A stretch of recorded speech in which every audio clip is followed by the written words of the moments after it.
for your input.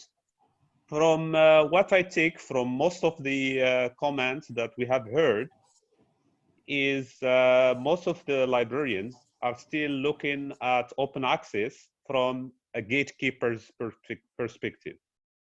Yeah, we are still looking at open access from a gatekeeper's perspective. I am the librarian. I have to build collections. I have to make sure people have access to those collections, and etc. Yeah, but there is more than one perspective to open access, and one of them is gate openers.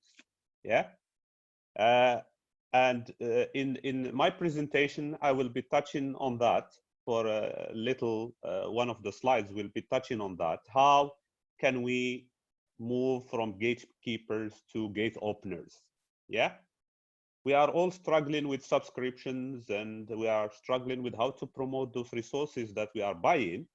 But actually, there is a more wider array of resources out there that we just need to open the doors to. Yeah. So we'll hopefully talk about that later. And also another takeaway observation from the comments is that we are most of the time talking about open access from a micro level. Yeah. While actually now open access should be addressed at the macro level, beyond your institution, beyond the UAE. Yeah, because we saw now the COVID-19 and what happened, and the research, ongoing research, and the problems researchers are facing in getting to information is highlighting this idea that we shouldn't look at open access from a micro perspective. We should start looking at it as a universal problem. You know, we should start looking at sharing with everybody and getting rid of that narcissistic attitude. You know, if you have looked at the US Publishers Association, their reaction to the Congress Open Access Act was they wrote a letter to President Trump asking him, oh, are we going to open all this research to the world for free? You know, from a perspective that we don't want any other countries to benefit from research produced by American people's money. Yeah, probably they are talking to the President Trump because they know that he likes that kind of discourse. Yeah, but that's not the subject of our presentation today. So, but the idea is there was a scenario with, I think, with one of the pandemics before. I think it was Ebola. Yeah, there was one article that was published probably 15 years before that pandemic, warning about it happening in some countries in Africa. But it was published in a PI World Journal, which a lot of people from the medical field didn't have access to. And it laid out in detail what is going to happen, how it is going to happen, all the scenario.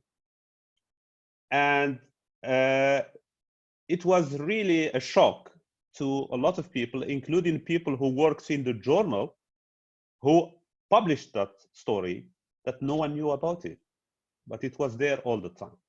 So this is why it's important that we look at open access from a universal perspective. Yeah, and that leads us to my presentation. I will be sharing the screen now.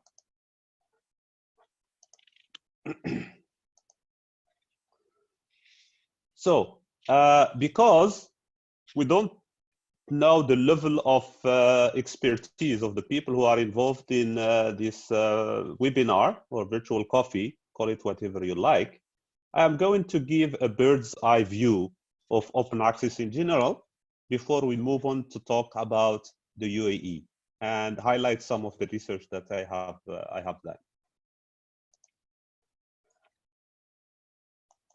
First thing first is we need to define open access.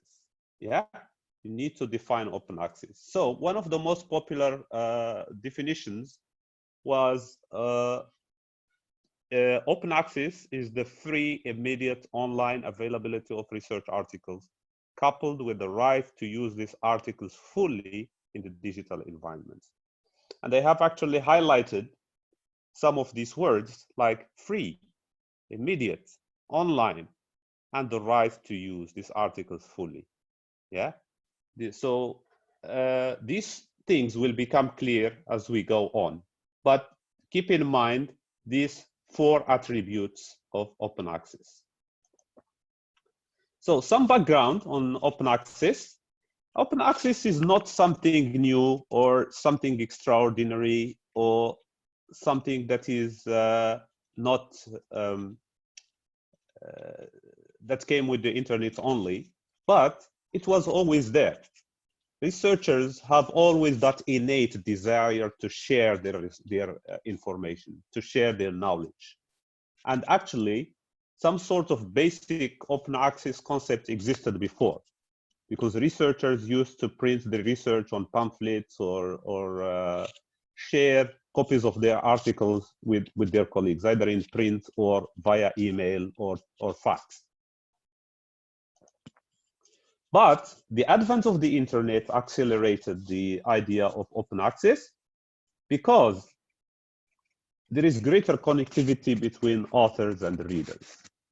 Yeah, the intermediation of institutions like publishers, like librarians, like even the medium of the information, like paper or etc., has disappeared. So there is more direct access from the authors to the readers. And authors have also become publishers. So everyone with the internet can write their research and then publish it. They don't have to wait for someone to mediate this relationship. And with the internet, what happened is publishers have started building up what we call aggregate collections. They started putting together collections of journals, and these databases started getting bigger and bigger. And so the libraries started getting into what we call big deals. Yeah, like it's either you have to tick it all, or you cannot buy one individual journal or a set of journals. So they started coming up with this idea of aggregated resources that you have to take or leave. But at the same time, the budgets of libraries started coming down. Yeah, and the result was what we call the serials crisis. Serials crisis is that the libraries are being asked by researchers to subscribe to more resources because someone needs a journal, one journal from a big database, and they say that I cannot do research without it.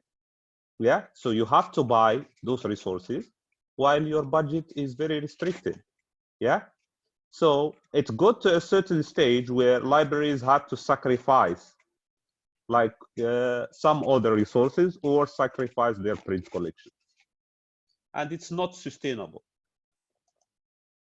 So what happened is as publishers started seeing that it's becoming a problem and that libraries are starting to revolt against these big deals, and that they started abandoning some of the subscriptions, they started reintroducing some of the author side fees, which were very popular in the 70s.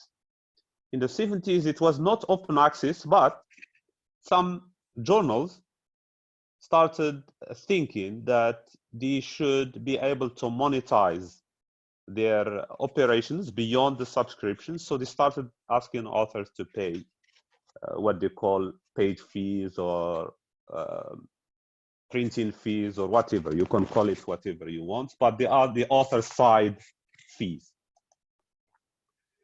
There is a problem that started emerging with this, is what we call in the open access double dipping. Double dipping happens when these publishers they are charging for subscriptions, yeah? And who is paying for the subscriptions? Most of the time, it's libraries who are getting money from the taxpayers. And at the same time, they come around and ask you to pay for the articles, yeah? So they ask you to pay for the subscriptions, yeah? But they forget that this research has been paid for already by the taxpayers, yeah? And it's even getting worse with the author side fees, because you are a taxpayer, this research has been paid for already, your institution is paying the subscriptions, and you have to pay fees on top of that to get published. So one of the things that are always being confused and need some disambiguation is the confusion between open science and open access. Yeah, so it's very essential that we disambiguate this. Yeah, so open science is actually more inclusive. Open science includes all aspects of science, like open data, transparent processing, and when we're talking about transparent processing is, for example, when we're talking about open peer review. Open peer review, if you are familiar with the concept or you have seen examples of journals that use it, it's the actual review of the article before it gets published is out there. It's open. It's like a normal chat. Yeah, you post your article, the editors will read it, and they will post their reviews openly. You will say, for example, you have a problem in the methodology, you have a problem in the conclusion, you have and you will respond to these reviewers and so on until it gets to a stage where your article is published. Open science also includes a very important aspect, which is community science, is how to get the community involved in the science itself and in promoting the science itself. And one of the examples that is always cited is, for example, studies that have to do with pollution or biodiversity, where researchers actually go to the communities that are affected by these problems, and while they are doing research, they get the community involved in some of these studies, in some of the experiments, etc. It can be as basic as activities for kids, yeah, but you are getting the community involved. While actually the open access is one aspect of open science, yeah, and traditionally, or the most popular two models of open access is the green open access and the gold open access. Green open access is basically preprints or other version of a publication held in a national or institutional repository. If we look at the word green, it means somebody is giving you the red light. Somebody is telling you, okay, now you can go ahead and publish that. It's mostly from the publishers who either allow you to publish the preprint of your article, or sometimes they allow you to publish the actual published version, but after an embargo, like 1 year, 2 years, whatever. Yeah. The gold open access is actually when the article is open access from day one. And most of the time, this involves payment of a fee, author fees, or article processing charges, or whatever concept they use. Yeah. So in other words, open science is more like a discussion. It's a process, you know, where a lot of these areas of the process are involved and a lot of other people are involved. Yeah. While actually open access is, as they say, is a derivative, is in the basic term, a lecture. You are delivering your research to the world. So far, any questions so far? Anyone? Okay, so this diagram will show you how, when we talk about open science, and you see that open access is just one aspect of it. Yeah, so it involves all the other things like open educational resources, which I am sure, being academic librarians, all of you know about them and using them, and open peer review that we mentioned, open methodology. Yeah, so a lot of people and more people now are making their methodologies open even before they start doing the research, because other people can use it and emulate it and build other research projects on it.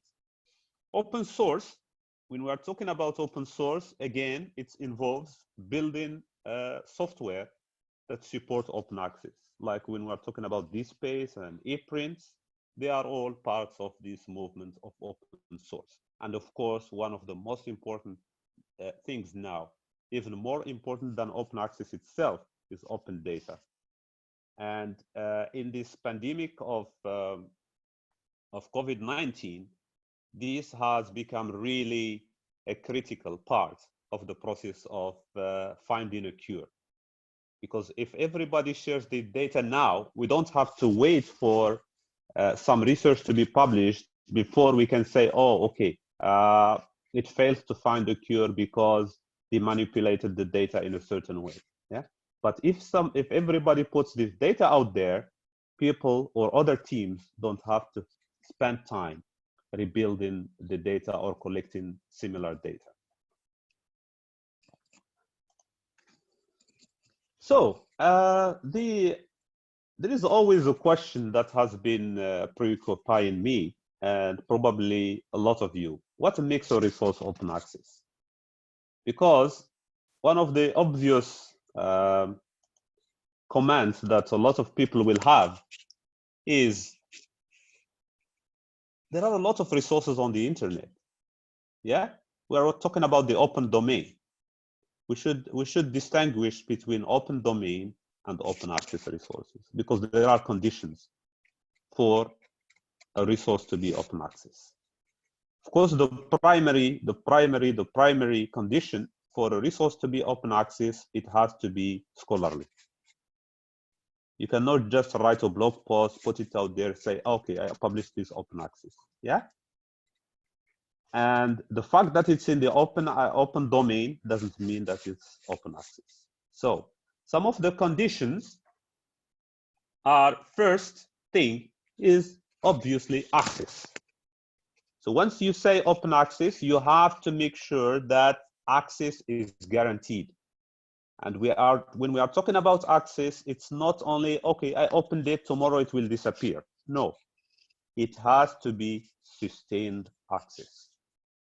So if you are building a repository, one of the key aspects that you should be careful with is to make sure that once that resource is open and available, you should do your best to guarantee that it stays accessible for perpetuity. Yeah, because this is the idea. The idea is to build on the universal sharing of knowledge and make your research out there and available and not restricted by a certain time. Of course, one other condition is redistribution. Open access resources should not be locked. People should be able to redistribute it. Software should be able to crawl, find it, index it somewhere else. APIs can be used, etc., etc. So that's one of the conditions. You cannot say, okay, this is my article, it's open access, but please don't distribute it, don't give it to other people, don't let anyone read it. Yeah. So this is one of the primary conditions. Reuse. You should not put restrictions on the reuse of your resources. People should be able to take your article or whatever research output you have there as open access. It should be open for people to reuse. Yeah. The only thing that is guaranteed is that they have to cite you. as the author of the resource. Otherwise, they should be able to reuse it for other purposes. There should be no technological restrictions on a resource to be open access. Like, for example, I cannot publish a resource open access, but say, oh, in order for you to read it, you have to use only a proprietary software that I have produced, or browser, or a reader, or whatever. No, it should be able, people should be able to read it or access it with the conventional technology that we are using. You should be able to open it in a browser or in PDF or whatever. The normal technological means that we are using. Yeah, so attribution is also one feature of open access. You have to, when you choose the attribution, you have to make sure that it's the most flexible possible. Yeah, so most of the common open access resources will have CC BY. Yeah, so people will just, if you are not familiar with these terms like CC BY, etc., you can go to the Creative Commons website, and it will walk you to through these licenses. Okay, integrity. Integrity is another important aspect of open access. Yeah, and no discrimination against persons, groups, or ideas. Yeah, so this is also a key feature of open access resources. You cannot say, for example, okay, I have this resource open, but only to the American people, or only to people in library science. Yeah, and other people are not allowed to use my resource. So you should not restrict it. Of course, a lot of the institutional repositories default trap to some of these. There is some flaws related to some of these restrictions. So if we look at all these aspects, yeah, we can all summarize them in 4 main ideas. An open resource should be able to be reused, revised, remixed, and redistributed. So in other words, you remove all the restrictions to the publication. So what are types of open access? There are a lot, and even myself, I get confused. And in some cases, you notice that some things are not clear.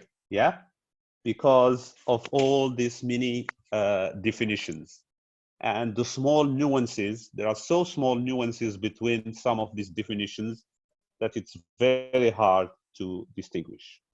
But we already, in one of the slides before, we have talked about the 2 main types. Yeah, but there are a lot of shades in between.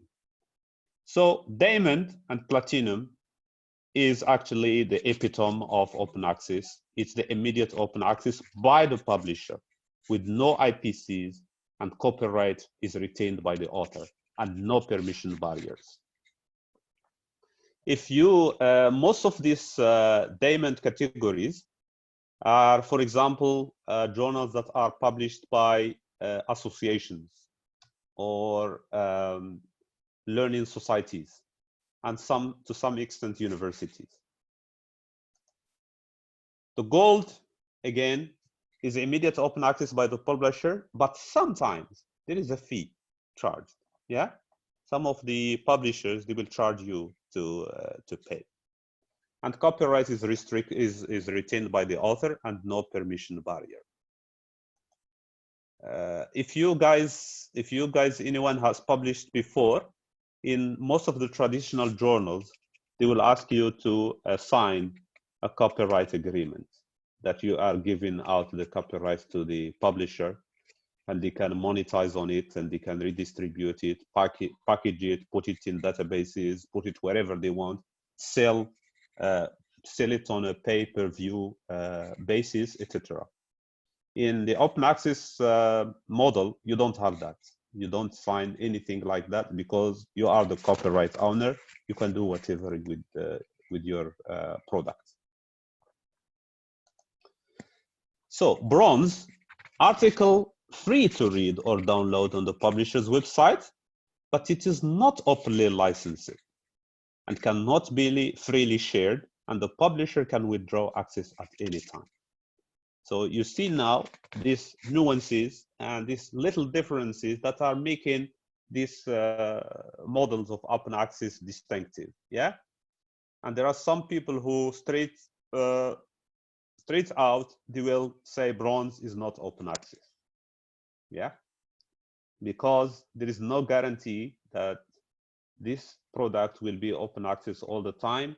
And there are some restrictions that we have seen in the conditions for open access. They don't apply here.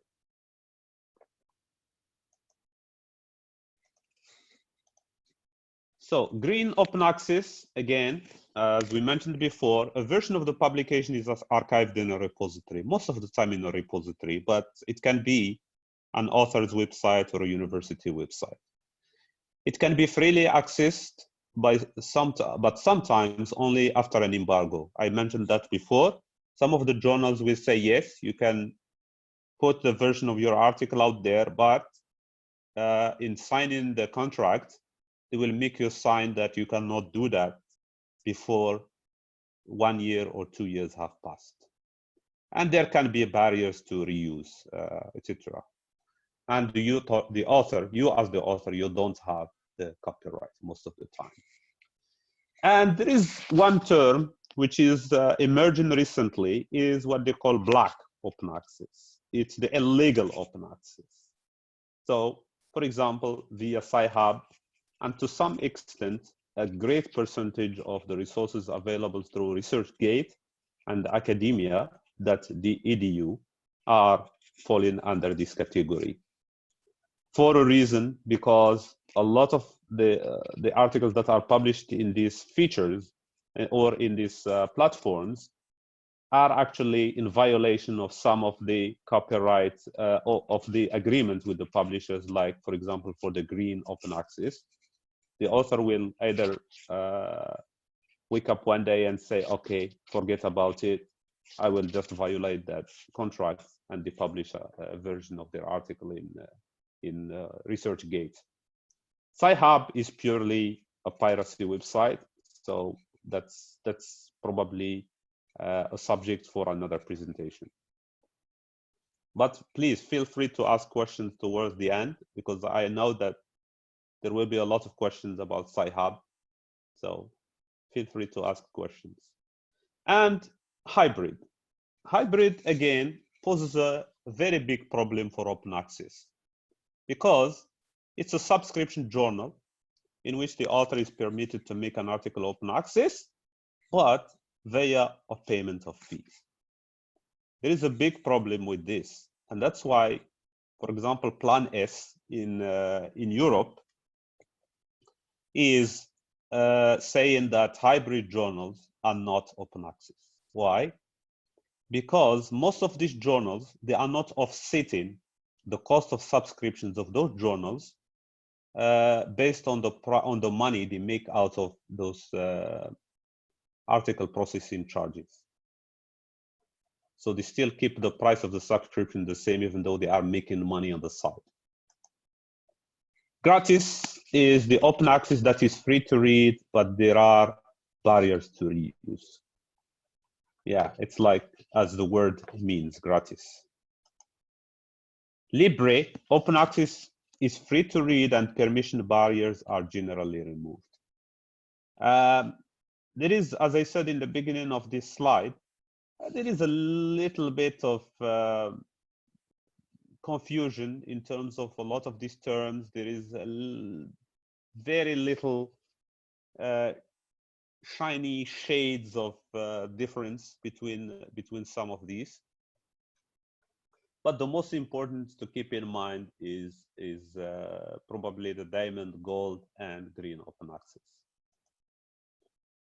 So when we're talking about open access, it's sometimes very important to look at the history or the timeline.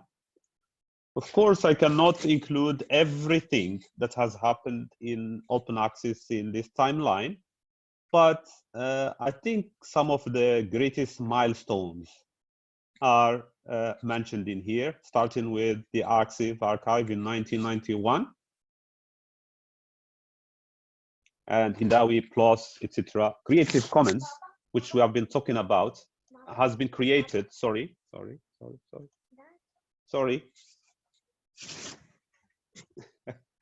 Yeah, my daughter has just walked in. Okay, so the Creative Commons, which we are talking about in terms of CC BY, etc., has been invented since 2002. For most of the researchers in open access, the Budapest Open Access Initiative in 2002 was the main milestone for open access. And this is what made it actually mainstream and made people talk about it. So on, one of the ones I wanted to highlight is the Riyadh Declaration on Open Access. Yeah, so we have in the region a declaration on open access, which somehow emulates the Budapest Open Access, but it's available on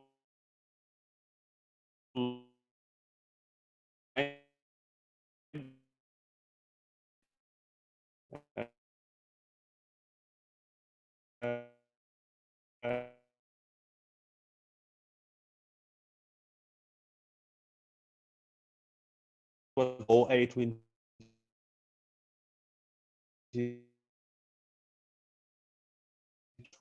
2016 and Plan S in ones I will talk about later in one of the other slides.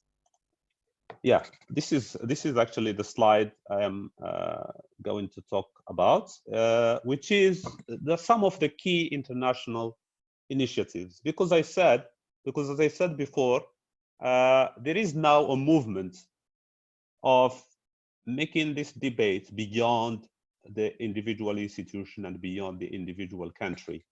So there are initiatives that are becoming more international and cross-border initiatives, like, for example, Plan S.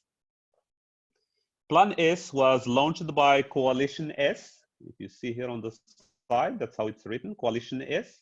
Coalition S is a coalition of research funders that are working together to make sure that all the research funded by this coalition have to be open access by maximum 2021.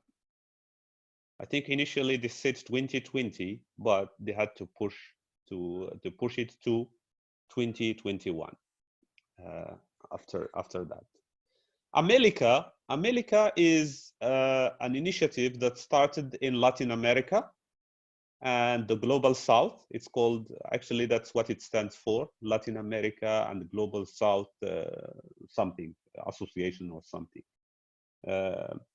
And the main objective of this initiative is to move existing journals, which are subscription-based, to open access, but the diamond version of open access, which will make these journals free, both for the readers and libraries and for the authors. So no one is paid. And of course, the mechanism to do that is they are going to support the publishers directly. Open Air is an EU initiative, yeah, which also aims similarly to America to move existing paid journals to open access, yeah, but a little bit different from the America model. The Open Air initiative is to move them to the open access with minimal additional cost. Yeah. So if we can, I think their objective is if they can move these journals to the open access at the current cost of subscriptions, that would be perfect. And sorry, that was the OA 2020. Open Air is again another Open Air is another European initiative that is actually focusing on building infrastructure for open access. Their objective is to build infrastructure, like, for example, provide technology for repositories, like, for example, discovery services, etc., etc. So they are focusing on infrastructure. Again, I want to repeat that Open Air is a European initiative that aims to build infrastructure for open access, while actually OA 2020 is an EU initiative that aims to transform the current page journals to open access with minimal additional cost.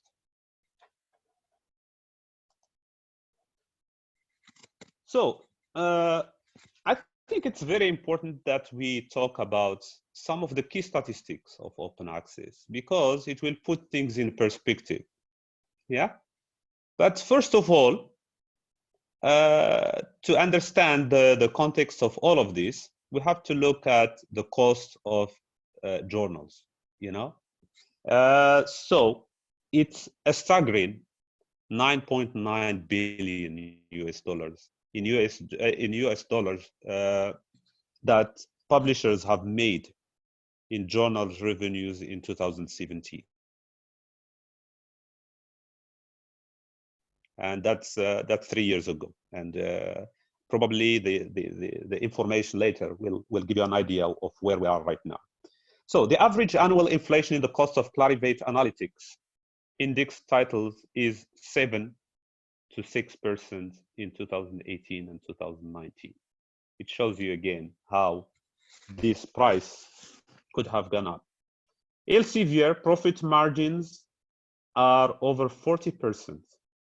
This is profit margins in 2012, 2013, against the technology giants Apple, Google, and Facebook, who made margin profits of 22, 21, and 19% only. In terms of support for open access, 40% of European universities are offering financial support for gold open access. Yeah. And over 60% of European universities have open access policies. The collected IPCs by the publishers was estimated at $649 million in 2018. 80% of European and over 90% of Canadian universities or higher education institutions have institutional repositories. And about a third, and this is really, really interesting statistics, you know, that a researcher has done a very, very influential study on this, POR, if you want to read further about it, is a third of all articles are legal open access now. And he predicts that by 2025, 44% of all journal articles will be available as open access. And that 70% of article views, when we're talking about views, it's similar to the social media views, will go to open access journals by 2025. So if we are to analyze these statistics, it shows you how the future direction is going to be. And that's also argues for the idea that I mentioned before, that we should stop being gatekeepers and start to move to the role of gate openers. Yeah, because this is the future. This is the future. So this slide is a bit interesting. It's like a personal take on the status of open access over the world, based on the argumentation from specialists in both Europe and North America. Yeah, they are somehow split into two camps. Yeah, so we have the green open access self-archiving on one side and the gold open access on the other side. Most of the American specialists are calling for more green open access and self-archiving. So they are encouraging researchers, as soon as you have your article ready and you submit it to the publisher, go ahead and make a copy of your article available. And they are asking people to publish author copies, and in some cases, the publisher copies. While actually in Europe, there is a movement that is trying to pay the publishers. They are trying to make gold open access the way forward, because they believe that publishers are the backbone of the scientific output. They are adding value to the process. Without them, the quality checks, etc., and the infrastructure will collapse. So it's better if we work together, yeah? But instead of making the libraries pay or making the end user pay, the governments and the funders will pay directly through, for example, APC support. Some of the universities, they pay fees on behalf of their researchers. And actually, my first article was published through this way. More and more are signing read and publish deals with the publishers. Read and publish agreement is basically an agreement with the publisher that, okay, we will sign with you, but provided that any researcher from our institution whose article is accepted in your journals should not pay any processing fees, and that article should be open access. And some of these institutions or these initiatives, as we mentioned before, are actually giving direct support for open access journals. Yeah. Like the model of Finland I'm familiar with, they have actually a national institution. One of the national institutions is actually approaching the small publishers who have 1, 2 jobs to take the same amount of money that they are getting from subscriptions, to take it directly from them and make their journals open access to the general public. But there is always a problem, especially with open access, because there are some controversial issues that surround it. And actually, it's a big problem now for open access, which is ASNs, which stands for Academic Social Networks.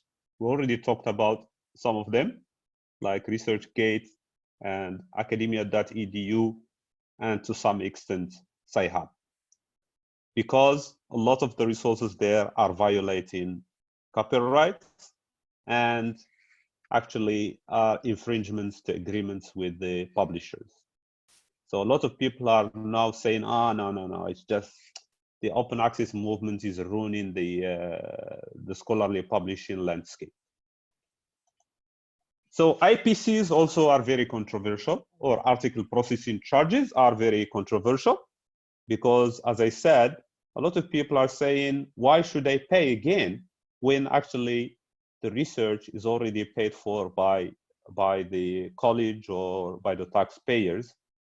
And another problem that APCs are posing is there are people who can't afford APC, like in developing countries. They are being marginalized, and they cannot move to this open access movement because a lot of them cannot afford APCs. And there is one big problem, is that the actual amounts of IPCs charged. There is some debate now, like for example by Plan S, that there should be logical amounts in IPCs. We are not going to tell the publishers, okay, now we want you to move to open access, you can charge IPCs, and some of them start charging exorbitant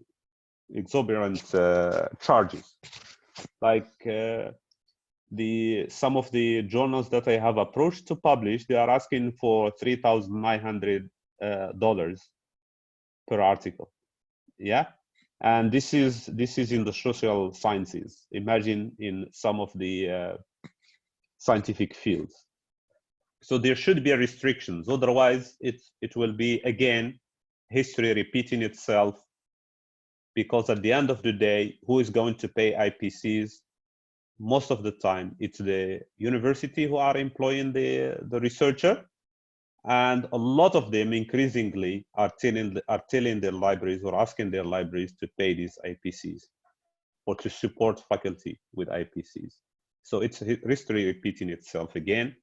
We have seen this with subscriptions, which have been keeping up until the serial crisis hit and we cannot sustain it anymore. The same thing can happen with IPCs again. Of course, one big controversial issue is predatory journals. Predatory journals are a big problem, because they are not vetting the research.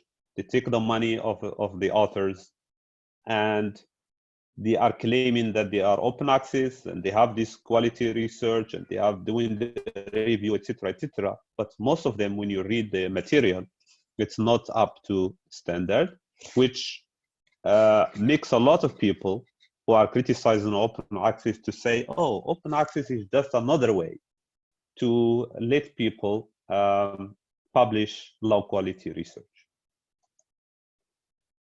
And another controversial issue which ties into that, it's the negative image of open access. You know, a lot of researchers still believe that, no, my article, I will not go into publish it to open access, because if I do, people will look down at it, etc., etc. And the same applies to the readers to some extent, and to some librarians, unfortunately. Yeah. There is a lack of awareness. Of course, this is again another problem, because a lot of the public, researchers, librarians don't know what open access stands for. And that actually, it's the same quality of the material. There is a peer review. Money is involved only after your article has gone through the quality checks and the peer review, etc., etc., before you are actually asked to pay for your article to be published. Of course, this excludes the predatory journals who don't care about any of that. So I think we should stop for a minute here. What do you think? Before we continue to the actual research and the parts that involve librarians, like some tips, some things that you as librarians can do to re-intermediate. Yeah? Maybe do a questions. If anybody has a question, they can just ask now. Yes. And then we continue for the next part. We'll give Mohamed a little break, but I know it's hard to interact when no one's giving comments, but my God, this is so interesting, especially the statistics. I hadn't really put a lot of that stuff into perspective. Wow. I mean, honestly, I knew some of the stuff and you're reaffirming the things I thought, but I am learning so much. When you wrote NA, I thought it was North Africa. I don't even think of North America sometimes because it seems like there's so much greed. There's so much greed coming out of these database vendors. They are just after every dime from every academic institution. And it puts a bad name into academics. I know even recently I've had a lot of problems with our professors thinking ResearchGate is a viable resource. And, you know, sometimes the paper's published there fully and it's no problem, but a lot of times it is. In fact, I mean, I never thought of the black coding, but that is what it is. It's mostly just illegal resources. And we tend to refer to them sometimes in libraries. It's really good you're pointing this stuff out to us. I didn't really know about the color ranking. I knew about diamond and whatnot, but I didn't know about all the other variations. You guys in HCT,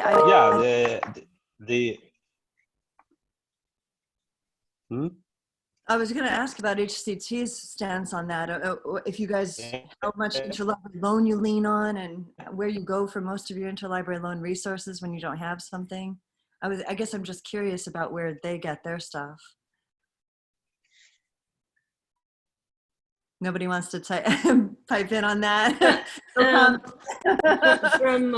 From when I was at KU, graduate students, before they graduate, they tend to go into open access.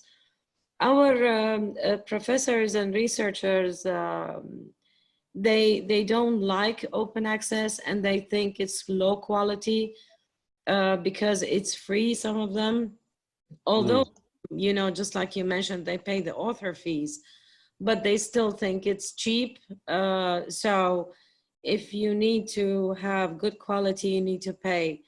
Graduate students, they want to get more citations in publishing in open access. And this is true because people can go there, can have access to, and they can get cited better than they need to, looking at citations more than quality and content. And this is another problem I think with open access is you just go forward for seeking for citations without taking any consideration to the content of the paper itself and the research.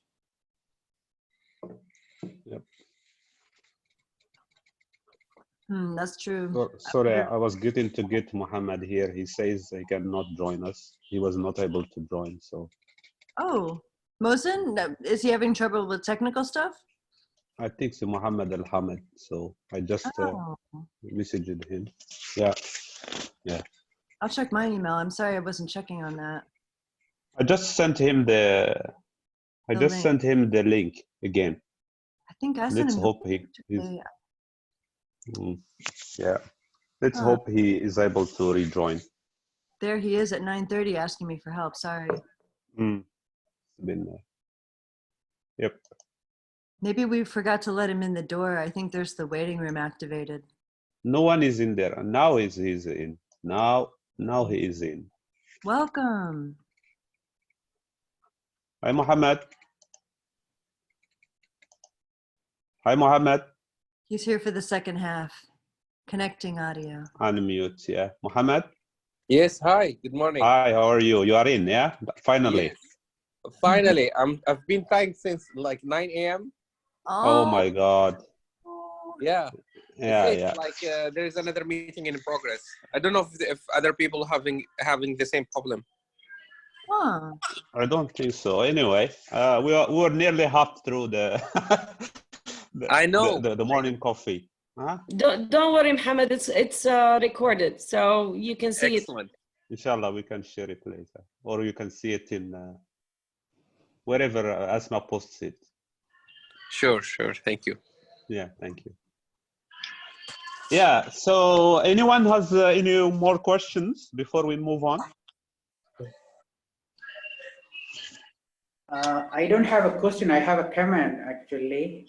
Yes, what please. We have seen while we are going through the case study, like what we have seen, the senior authors, like those who already published many papers, they are very reluctant to publish open access.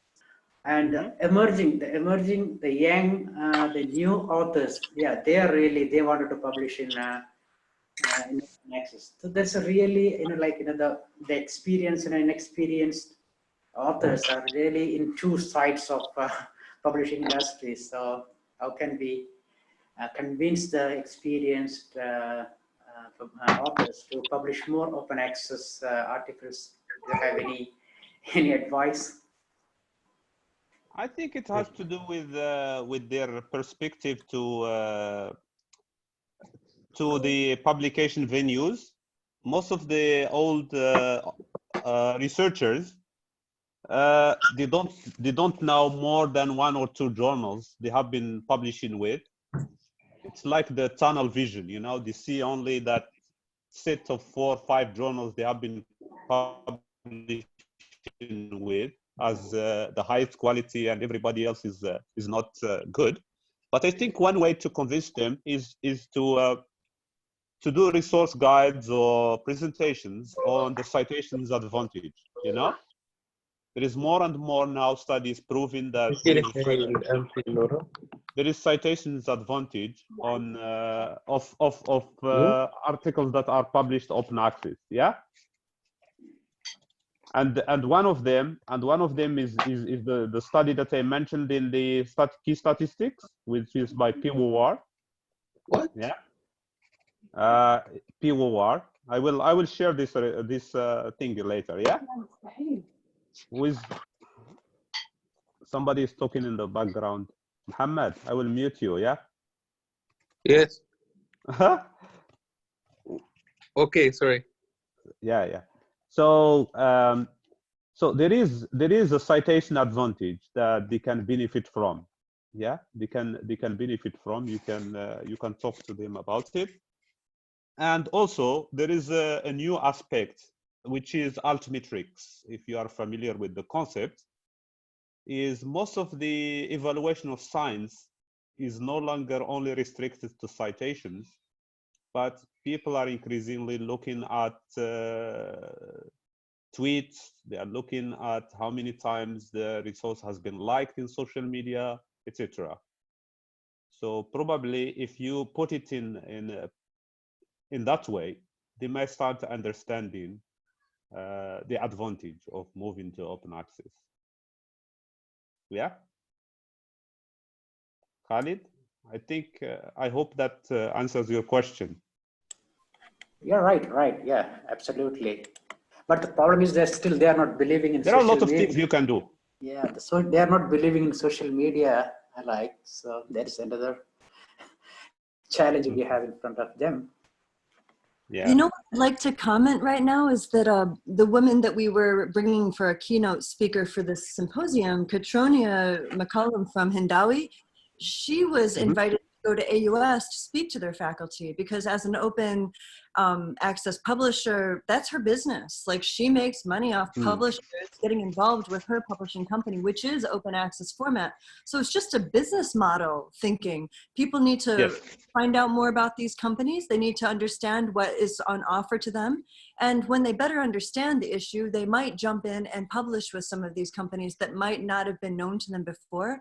So really connecting your faculty with the scholarly communication process, that's our job, is to help them to better understand the advantage. And it is slow. Like honestly, back in 2001, when I got my master's, I thought, why aren't more people doing this? But it's just a matter of communication and time from moving from the old ways. I mean, we're barely away from cuneiform scripts on stone. We're just barely crawling out of certain former technologies into open access world. So it's really a process of informing our faculty. Yeah, there is one resource that I would recommend that you visit and probably make yourself familiar with is Dora, D-O-R-A. Yeah. Dora is an initiative that aims to encourage universities to start assessing research not only based on the impact factor, but on other aspects. Yeah, like for example, the social and media aspect that we talked about, the social economic impact, etc., etc. So that's one resource that can actually be helpful in if you can talk to your administration and the decision makers who are involved with promotions, that they stop judging the researchers based on purely impact factors. I think that's why the senior researchers are really keen on publishing in a certain number of journals because they see only the high impact factor and the reputation within their own discipline. May I ask, how can we distinguish the predatory journals, open access journals, from the non-predatory ones? It's a very interesting question. Very interesting question. There are plenty of guides that you will find on the internet on how to distinguish, but I think there is a common sense. You know, when you look at a predatory journal, you can tell from the beginning that it's a predatory journal. I think checking the quartile of the journal also the way helps. Yes, the portal, the way they approach you, the way they invite you to publish, the article processing fees that they are charging. Have a look at their editorial board. Yeah. But what if the professor is like publishing kind of for the first time or is very new to this area? How can we guide that faculty? Yeah, there are a lot of tools that you can use. There are, of course, lists that lists potential, I would say, because these lists are controversial right now. Like Yes, the exactly. Bills list, or K-Bills. K-Bills is a commercial one, though. It's But a I paid heard service. tables is not necessarily accurate. They are all controversial. It's not Okay. about accuracy, but about controversy. So you have to because there are- check like multiple sources, probably.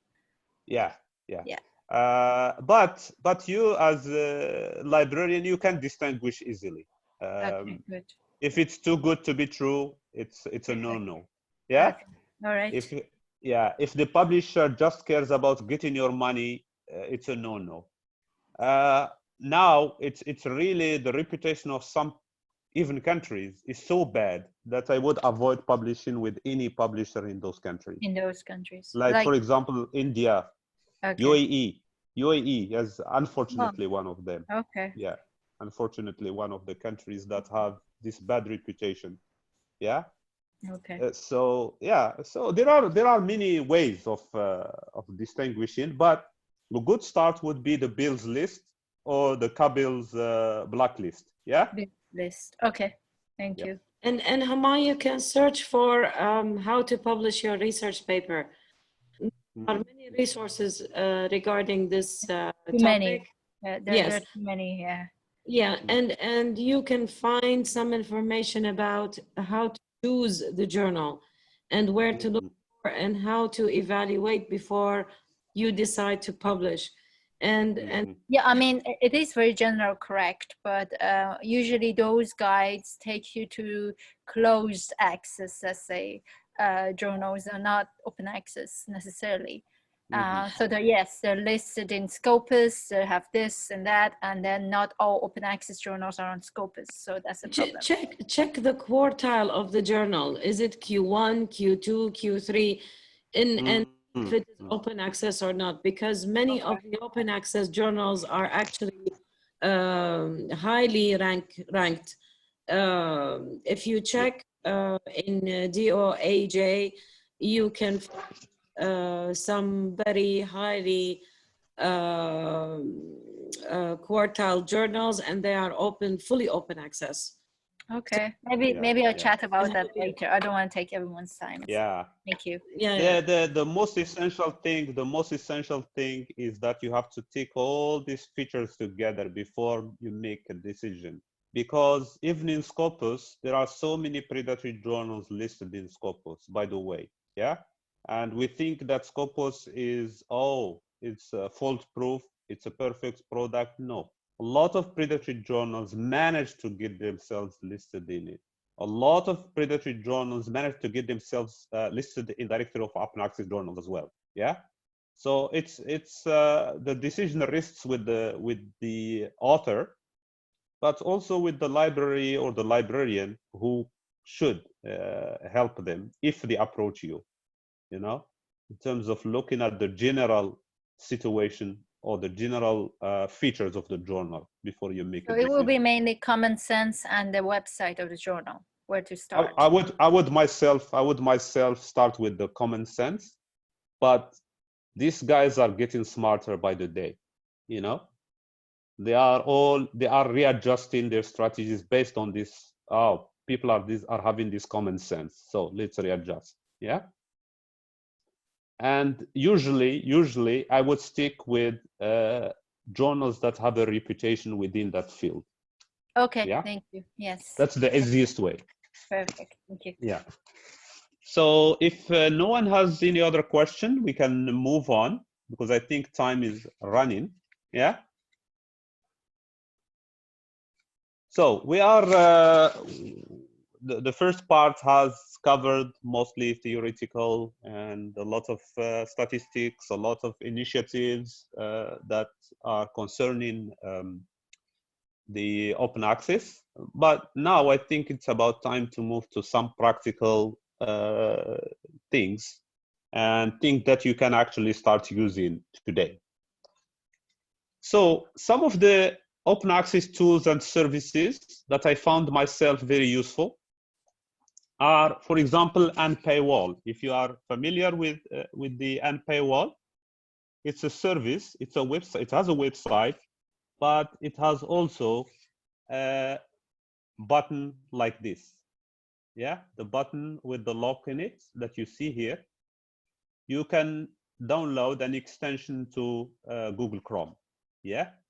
And whenever you visit any journal article on the internet, it will automatically tell you if there is a free version of that article. Yeah. So the color of this lock will change based on the status of, yeah. It will tell you that there is a free version of this article. It's either the original article or the preprint or the author's copy or whatever. But if it can find all over the internet any free copy of that, it will highlight it for you so you can have direct access to it. Another one is the open access button, like here. Again, it has also an extension that you can buy, you can download for Google Chrome. It does about the same thing. Copernio is another service that does about the same thing. Yeah.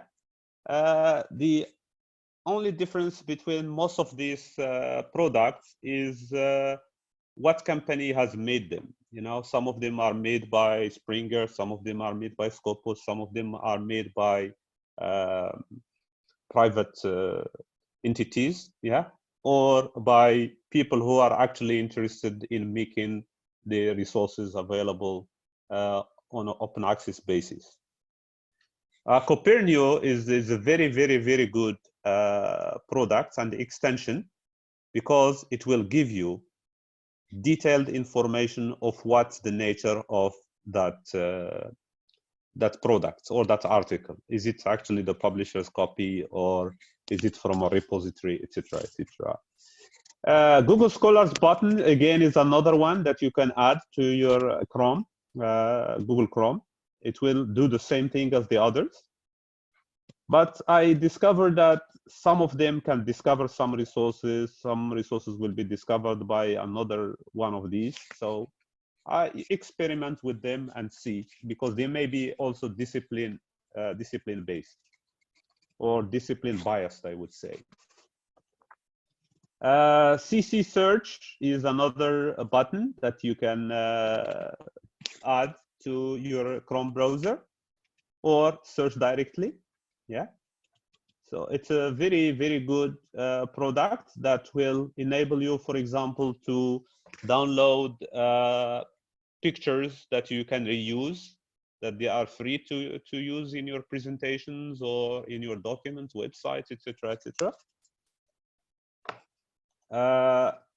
Some of the open access discovery platforms, of course, the main one is the Directory of Open Access Journals, which initially was just listing journals, but you are able to search for articles as well within most of the journals that the index.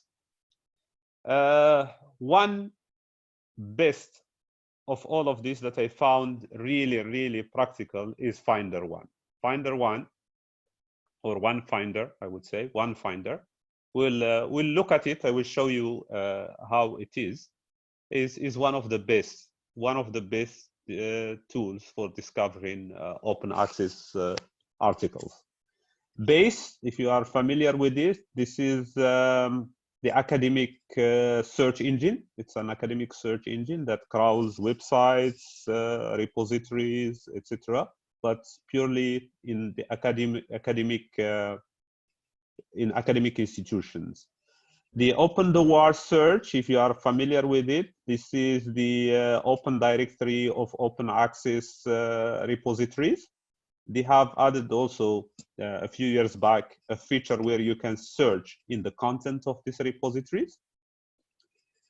And the last one, which I think is very important for the academic librarians, is UNESCO Oasis. UNESCO Oasis is a product or a website that lists open educational resources.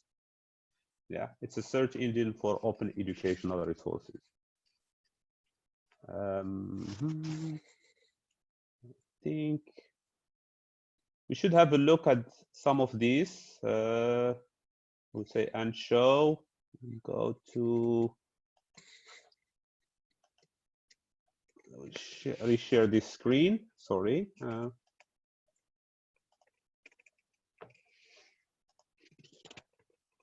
Share. Yeah. So this is UNESCO Open Oasis. Yeah. If you are able to see my screen. Yeah.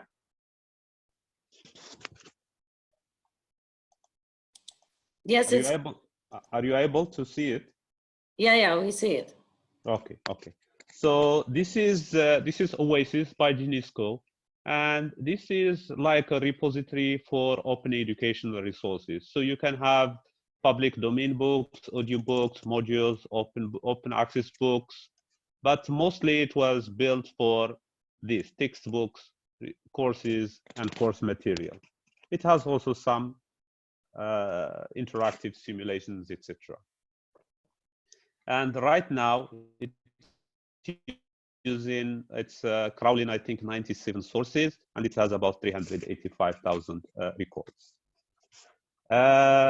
The one I talked about in the beginning is OneFinder. I cannot recommend this one enough because I am using it even in my own research. Because if you have a look at it, if you search for anything, this is how the interface looks. And actually you can go here and sort by, for example, I want only 3 articles. Yeah. And it will give you access to those 3 articles. But not only that, but it will give you also the metrics, the citations, if there is any citations for that resource.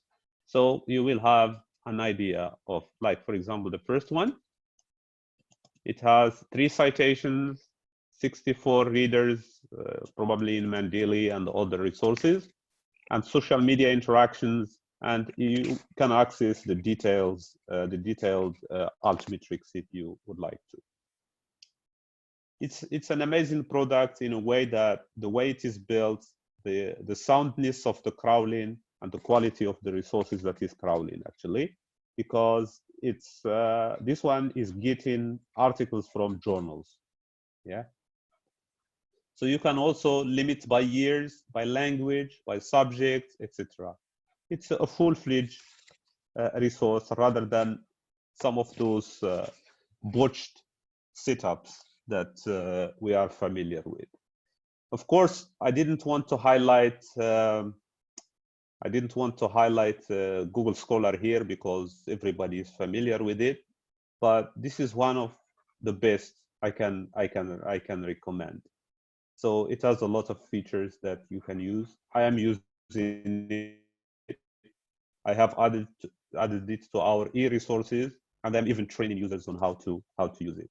This again, Genico is one resource that I try to get the teachers to look for some of the material in here. Yeah, we'll get back to our presentation now. Sorry. Yeah, just a quick one. So the most important question that a lot of you may be asking is what's the implication of open access for information literacy? I would say that open access, as I mentioned before, has disintermediated the library.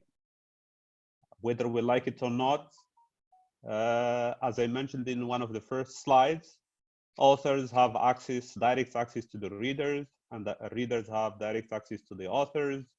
To some extent, the librarian is being disintermediated. So their role as a gatekeeper is demolition. So there is a change in the resources landscape. So you as an information literacy librarian, you should be aware that, for example, the traditional model of the database is changing, that you should recommend resources beyond what you are subscribing to, etc., because the whole landscape is changing. Of course, with this, as we mentioned before, there is a lot of controversial and ethical issues emerging with the open access. And you as an information literacy librarian should be aware of this and highlighting them when you are talking with your users, whether they are authors within your institution who want to publish. Like, for example, the question that Mohamed asked. This is one of the questions that fall within this category, that you should warn the authors about the predatory journals. And also, you have to educate your users on some of the resources to avoid, etc. So there is also changes in the scholarly publishing model, and this is affecting you as information literacy librarian in terms of, again, advising your faculty, your researchers on where to publish, how to publish, and even, for example, in some of the situations, encouraging them to go open access rather than on a paywalled journal. This, in addition to self-archiving, in addition to publishing, there is now self-archiving. So in the traditional model, you as an information literacy librarian, you would advise the author or your researcher on where to publish and how to evaluate the journal and on the impact factors, etc., on how to write citations. But now, in addition to that, you have in parallel to educate them on how to self-archive. And sometimes you have to knock at their door to see if they have something that they have just published that needs to be self-archived, and so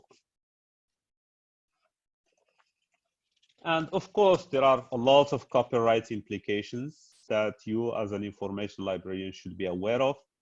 And one of the things that you should start learning is the CC codes, the Creative Commons codes, how to interpret them, when to use an article, when to reuse it in the teaching, when not to, when, etc., etc. So there are a lot of implications of copyright that has come with open access that you will have to learn so that you can pass on to your users.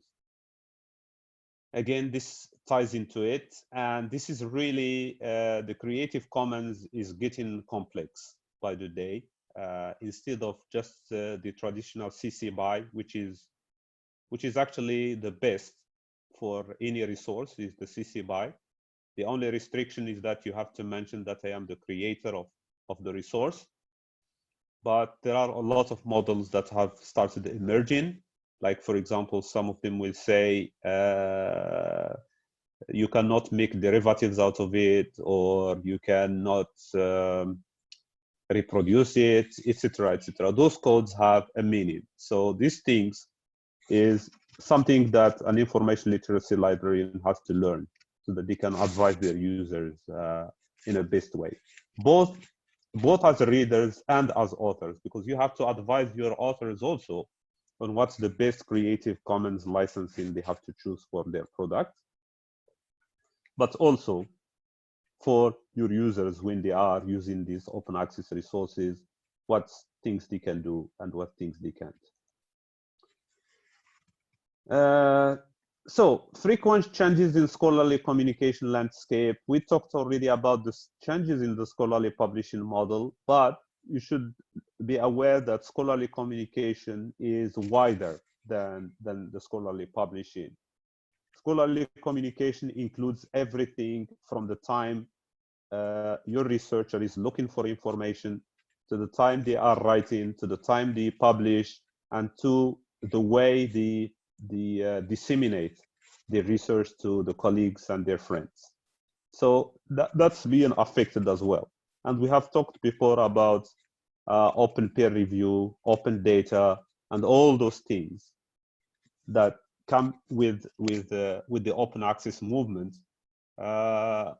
It has implications for information literacy, because you should, for example, start encouraging your researchers to make their data open, instead of just the traditional way of encouraging them to make the actual article open access. Mohamed, Yeah. are you going to share your presentation with everyone? I can share it, yeah. No Okay. issues. No Okay, issues. so Yes. just send it to Melanie and she can email it to everyone. Yep. Yes. Yes. Okay, ready for questions? If anybody has a question, you have Yeah. 4 hours as a meeting time. I put the meeting in 4 hours, so you have all the time you want. Okay. Okay. So don't worry about the timing. Do you want people to ask questions right now, or we continue? No, just go ahead, just in case they have a question right now. Okay. So, given the implications that we talked about, of course, your role as a librarian is going to change. The role of the librarian is going to change. You see this old man, the Haji librarian? This is the old traditional way, as the image I always use is the gatekeeper, you know? They know everything in their collection, they know what they have, and you have to pass by them in order for you to access that information. Mohamed, So are you showing us a slide right now? Yes. Oh, I'm sorry. You know what? That's what we keep chatting about. We thought maybe you were, you haven't shared the PowerPoint. Is it? Yeah, we're looking at your face and we're like, look at that old man. Look at the Haji. What's happening? What's happening? Huh? Asma may have clicked something. I was waiting for a reaction for that because a lot of librarians wouldn't like it. I was No, trying share your screen again, yeah. Yeah. Okay. Thank you. Now we see the old man. But the previous slide was okay, yeah? We couldn't see it. I think we missed a couple. No, it wasn't. Yeah. This one was there? No. No. We No. missed Oh my this. God. Yes. From here, yeah?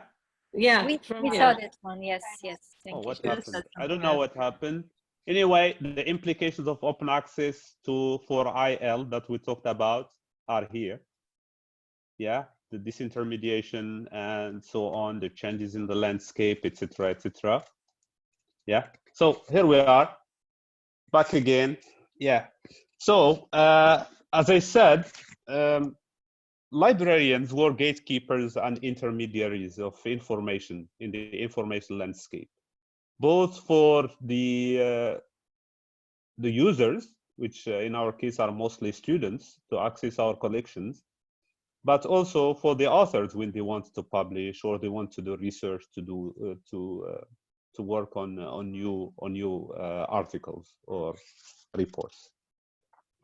Yeah, so the role of the librarian has to change from if we can harness the open access, we have an opportunity to re-intermediate the librarian. Yeah, one of the things that you can do is to promote peer-reviewed open access resources. Post continuously, like promote them as the same quality as the other resources. Raise awareness of open access issues. things can be as simple as, for example, during Open Access Week, to talk to your faculty about the possibility of them thinking at least about open access, about having dedicated pages on your website, about having videos, about anything that you can do to raise awareness of open access issues. Yeah, encourage authors to publish open access and self-archive. Yeah, so we are aware that not everybody will be able to publish open access because of financial restrictions, but believe me, if you go back to most of the publishers' policies, you will find that there is a leeway for a lot of people to self-archive their articles. Yeah, most of the publisher policies will not prevent you from publishing, for example, the author copy, yeah, or the preprint. They can prevent you from publishing the actual version or the version after peer review when it is typeset, etc. Yes, but they cannot prevent you from self-archiving the actual research.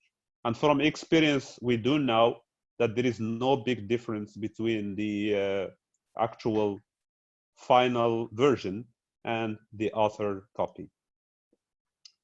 One other thing that you can do is to start integrating the open access resources in your catalog and in your, for example, discovery service like Summons or EDS or whatever. Because that way it will show the your users that this is curated information. It's not low quality or anything. Yeah. To the big one and to the problematic one, which I think most of the librarians will find really painful, is to cancel the big deals. Yeah.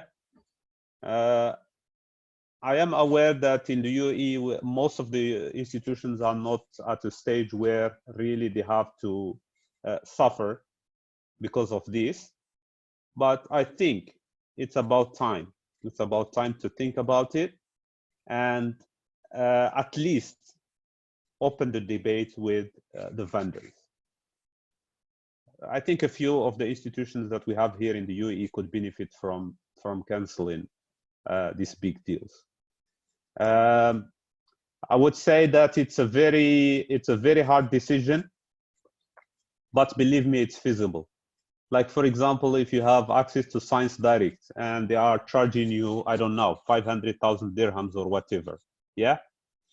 If you put 100,000 dirhams in for interlibrary loan, I think that would cover the requirements of most of your faculty. This is just in theory. Of course, you know your institutions, you know your requirements, you know your usage, but from my experience, I don't think anyone, any institution uses as much as they are paying for. The second thing that you can do is adopt a read and publish approach. Yeah. So you have to integrate APCs in your vendor agreements, especially for the institutions that have faculty who publish enough. This is another way of getting a discount on your subscription, because you can say, okay, we will renew, but any researcher can publish with you open access for free. Yeah. By the way, just last week or so, there was, I think, one of the first Arab universities or in the Arab region to sign a read and publish agreement is in Saudi. I think King Abdullah or King Faisal University, I don't remember which one of them. They signed the first read and... I think King Abdullah University. King Abdullah, yeah. Yes. He signed the first read and publish agreements. So that's really encouraging. Yeah. One other thing you can change your role is to adopt an open access policy. Yeah. It can be a dynamic policy that changes with time as your faculty mature, as their ideas change, as the landscape changes within your institution. But it's a document that is very easy to develop, you know, and at least if it doesn't achieve the objective of it, it will at least start raising the awareness of open access, as we mentioned in the beginning of the slide. You can support open access locally, regionally, and internationally. Of course, this is easier said than done, but I think a lot of people can do a lot. From the institutional perspective, you can join regional repositories, you can start talking to your colleagues, you can start, for example, if you have awards within your institution or within your library, some of those awards can be dedicated to supporting people within your institution who want to publish open access, but they can't afford it. And of course, like joining some of these initiatives, if your institution is big enough and they are producing enough research, you should be able to join some of these initiatives like Plan S, etc. Yeah, again, as I mentioned before, you should start partnering with local, regional, and international so that you can share your resources, your open access resources with them. Join joint repositories, etc.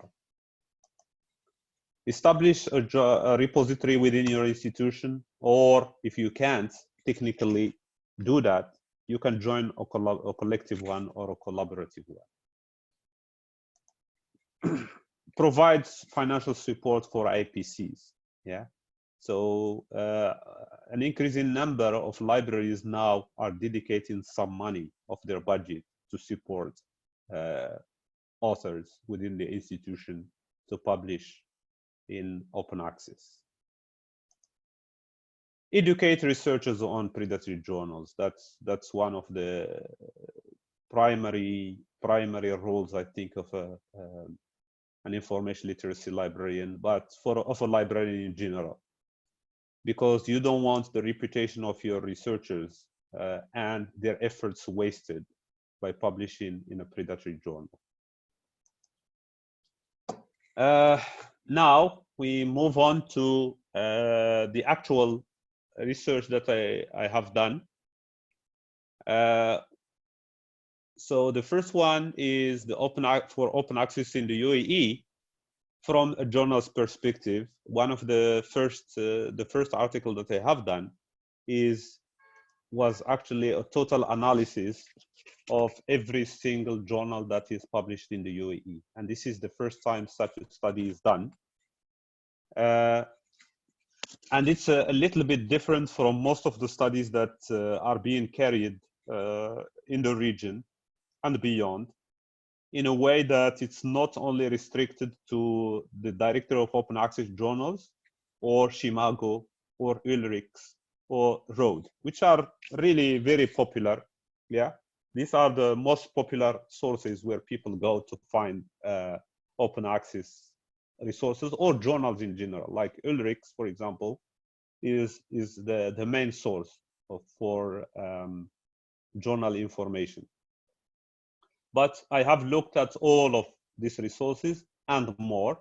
And actually, the other resources here includes the Arab Impact Factor, if you are familiar with it, if anyone knows about it. The Arab Impact Factor is a new initiative, and they are listing some of the journals there. And the Arabic Citations and Impact Factor, yeah, RCF or whatever they call it, RCF. One of them is by E-Ma'rifa, I think, E-Ma'rifa. And we have also looked at the directory of free Arab journals, and we have also looked at directly at universities' websites, on Google, etc., etc. So we tried to have as much exhaustive information as we could, and to build. I wouldn't say the ideal list of everything available, but at least it's the closest we can get to what's actually available. And if you look at the graph, one of the takeaway things is that there is very little overlap between these resources. But it also shows you that there is a lot still to be done in terms of inclusion of Arabic or local journals in these directories. Because for a lot of them, they are waiting for the publisher to actually make the move and to request that the journal is listed with them. For some initiatives, they will have criteria. Of course, if the journal meets them, they will include them, and if not, they will exclude. My study didn't look at those criteria and didn't look at if the journal is predatory or not, because that's not the main objective of the study. The main objective of the study is to see what's available and then analyze what's available based on certain criteria. I think a lot of you have seen this graph. Actually, for anyone concerned or interested in this data or this collection or this list of journals and the breakdown by language, by a lot of aspects, yeah, can access it through this, yeah. So let's see. Is it visible to you? The presentation so far is visible, but we can't see it after it ticked. Ah, okay.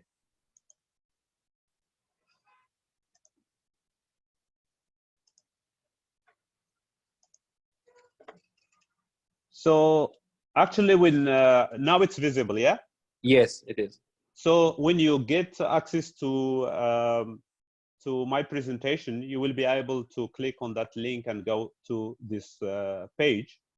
This is actually a visualization of that table of data that I have collected. Yeah. This visualization can be manipulated, but for now, I just put it by publisher and then by language, yeah, and by discipline, and then those are the titles. And if you see these fingers are sized by how many years the journal has been in publication, yeah.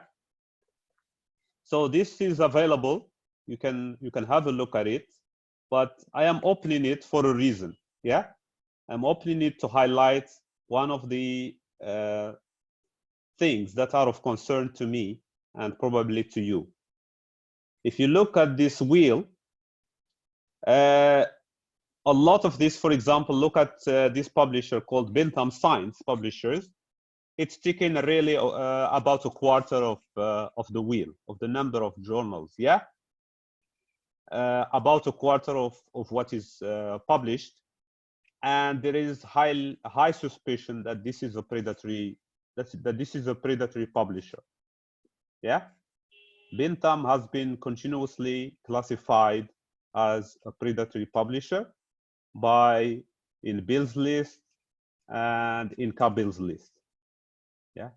So this is just something that I wanted to highlight. If you have a look at this data, again, another one, the Science Publications is a potential predatory publisher. This one is UAE. Then we go down the list to Science Publishing Corporation, again, a suspicious predatory publisher.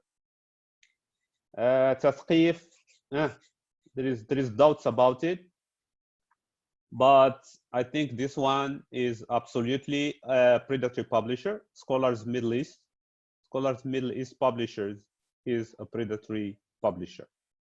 The rest are small publishers which would have 1 to 2 titles each, yeah. But I just wanted to warn about this, yeah, because this is a potential predatory publisher. And you see the most dangerous problem with this is when we open the wheel down, zoom down to Bintam. If you see that nearly 2/3 of the journals it publishes, 2/3 of the journals it publishes are in the medical field. Yeah, it's in the medical field, and that's more dangerous. Yeah.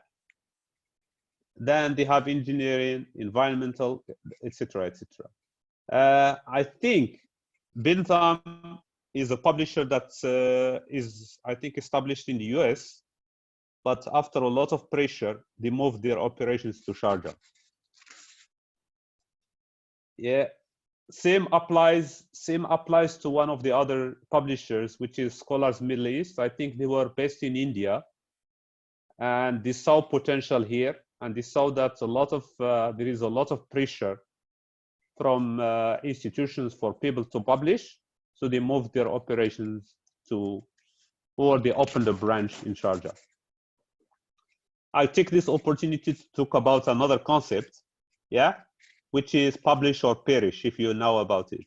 Yeah, publish or perish is actually what is ruining the reputation of open access, because a lot of universities are forcing researchers to publish. If you want a promotion, if you want tenure, if you want you have to publish. I want to see how many publications you have. I want to see that.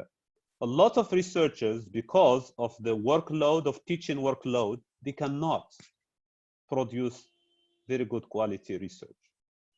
And because they need that promotion, a lot of them, they are aware of these predatory journals, but they still choose to publish with them. You will get the odd person who actually doesn't know about predatory journals and publishes. It's a mistake, but in a lot of cases, they do know that these are predatory journals. But at the end of the year, I have to say that I have published 3, 4, 5 articles. Yeah. So I just wanted to highlight that in case you wanted to. This wheel, I think you can. I don't know if you can access the actual tables behind it. I think you can. Anyway, when you have access to it, or if you need the actual tables, please let me know. Yeah.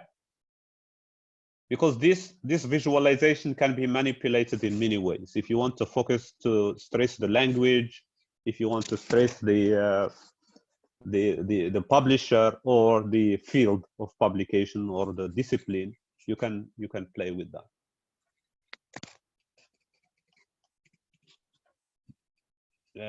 Okay, let's go back to the presentation.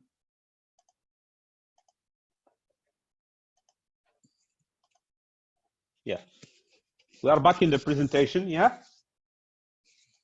thank you. I see it now. Thank you. Okay.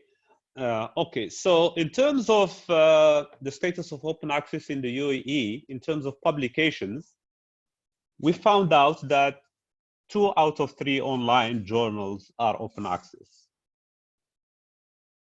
Again, this is one of the reasons I opened that wheel, to show you that this is not a real reflection of the actual high quality open access journals. Yeah, because we are talking about probably half of the journals being predatory, and of course predatory goes hand in hand with open access because they want to make money from IPCs.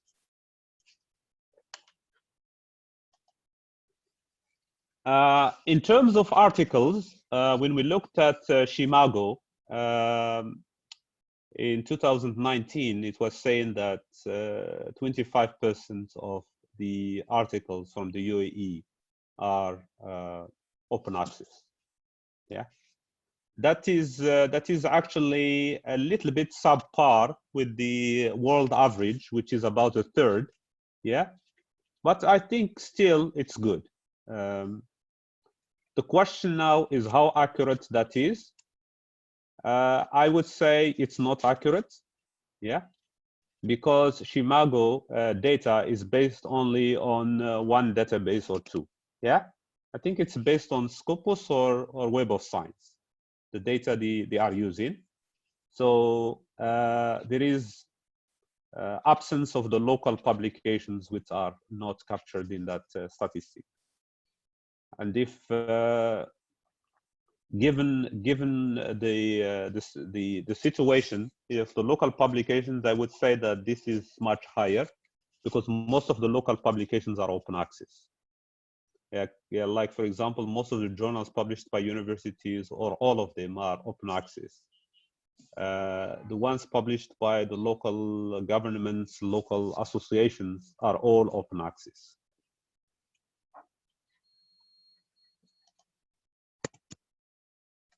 Okay.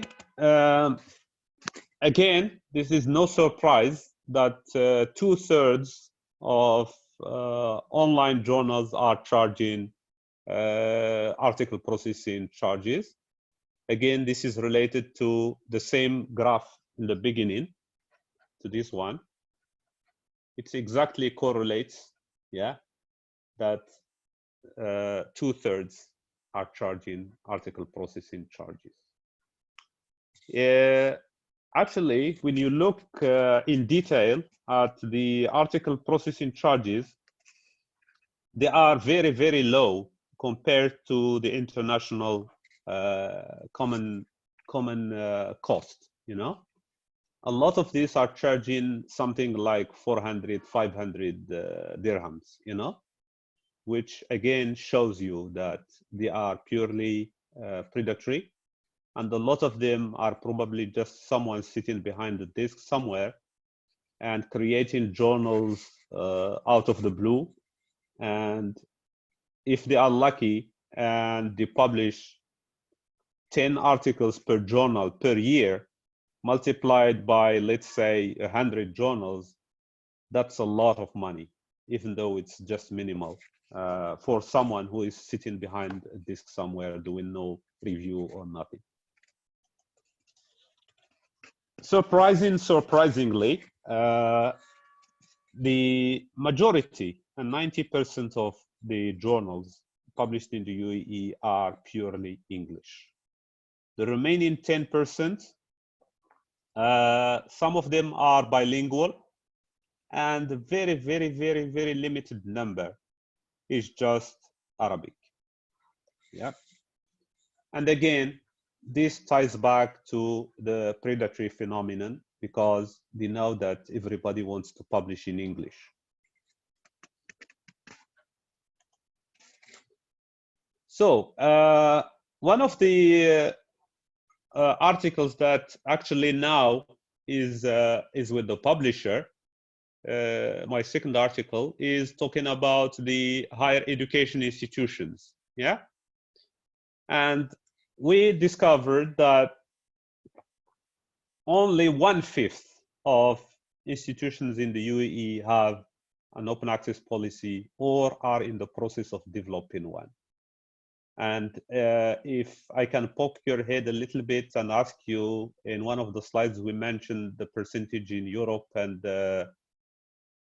in Europe, yeah, talked about something around 80% there, yeah, 80% of institutions having open access policy.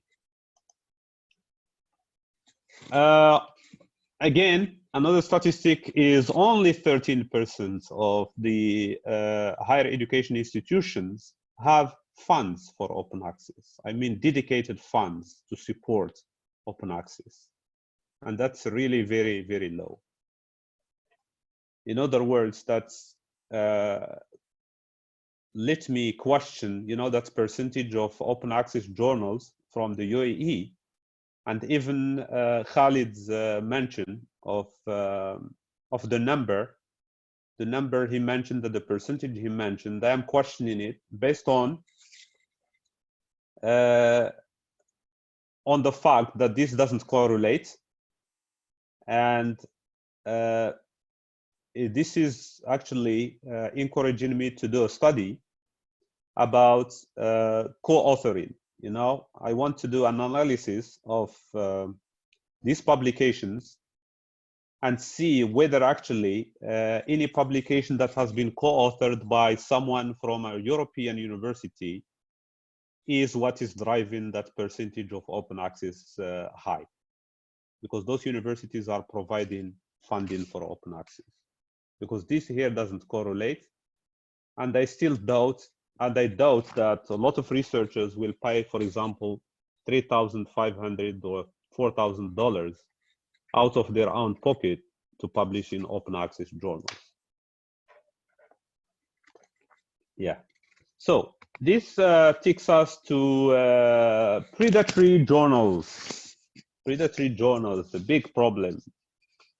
And this is really alarming because only half of the academic institutions are aware of predatory journals. Only half. That's a bit alarming. A third are somehow aware, and 17% have no idea what we are talking about. Yeah, only a quarter of these academic institutions exclude publications in predatory journals during promotion. And again, this is related to the publish or perish. This is pushing a lot of researchers to publish in predatory journals, because at the end of the day, what counts is how many articles you have published. Yeah. One thing that is ongoing now, one of the researches that I'm working on, and this is some preliminary data. It's not final data. It's preliminary data from one of the surveys that we have done with librarians in the UAE. And this is a special focus actually on information literacy and open access. Yeah. In terms of awareness of open access discovery tools that we are talked about, like such as an Paywall and Copernio, etc., etc., 34% are aware of it, of these mechanisms. 21% have never heard of it, have heard of it but never used them, and about 45% have never heard of these tools. This chart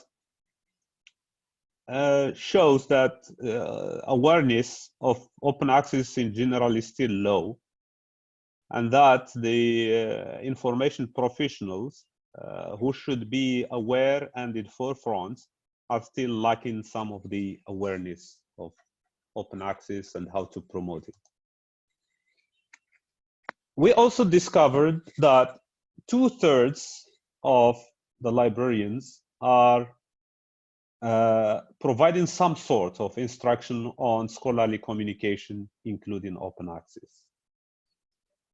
Of course, we didn't get too granular and asking the details about what's the nature of this training, whether it's fully dedicated to open access or it is related to the other general aspects of scholarly communication, but the question was including open access. It's really good, a good start. For me, it means that the basis for awareness is there, and that a lot of the librarians have access to the research community.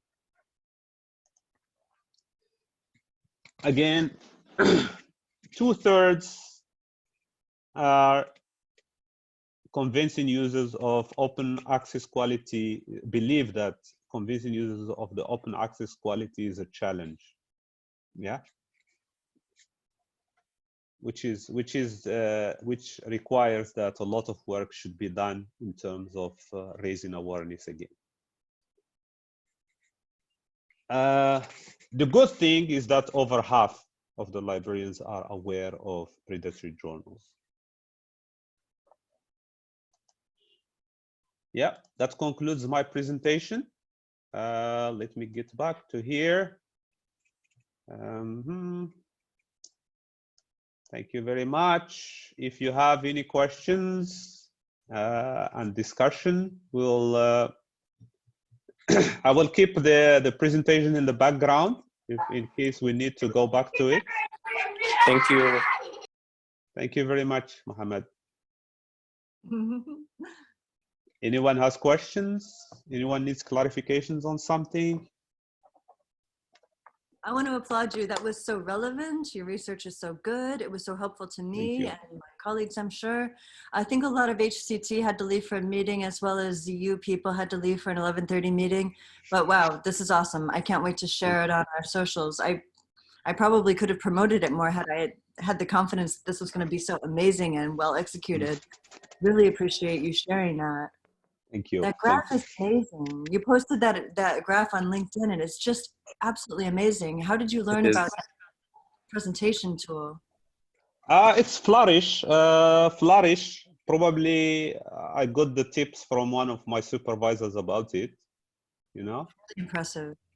it's a good tool for visualization of data. It puts things in perspective.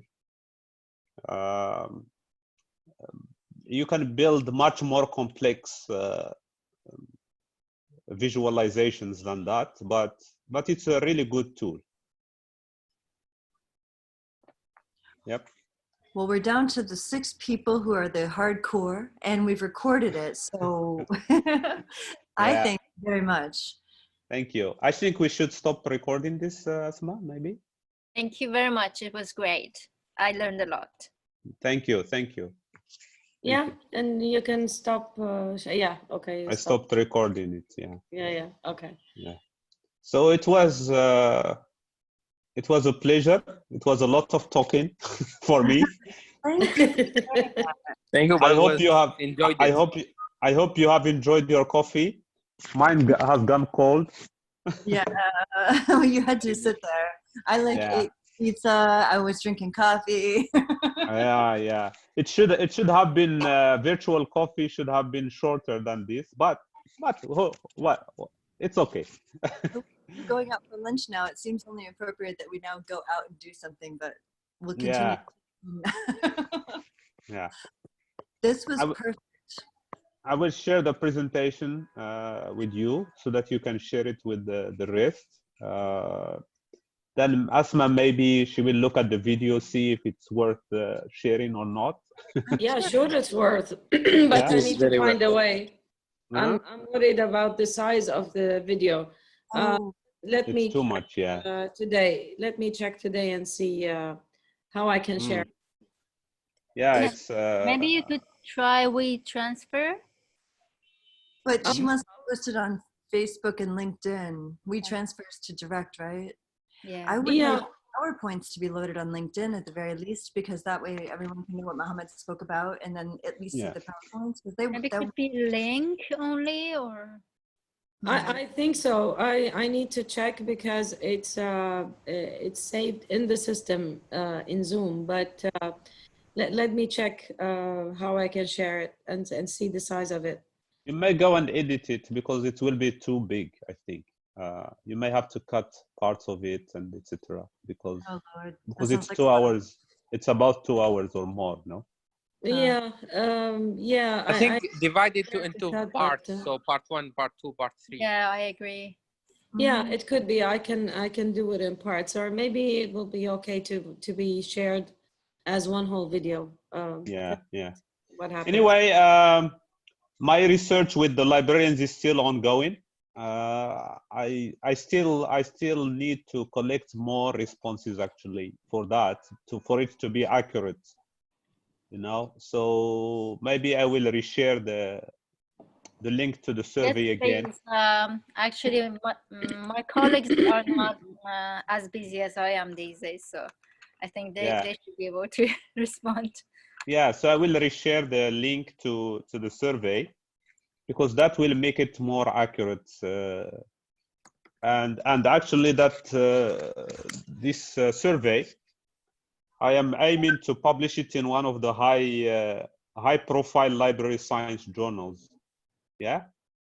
Because I want it to be very short, very thorough, and to the point, you know. Yeah. So we are aiming for one of the journals. I think JASIST, Journal of Academic Association of Library, something. I don't remember even. It's one of the high-profile ones. Their problem is they accept only very short studies. Yeah. So we'll aim for that. I am co-authoring it with one of my supervisors. So Fantastic. yeah. Good luck. Good luck. And Yeah. if you guys have any ideas for any research areas that needs to be covered, let me know. Okay. Yeah. Yeah, sure. I am now looking for ideas. I'm looking for ideas, you know? Yeah.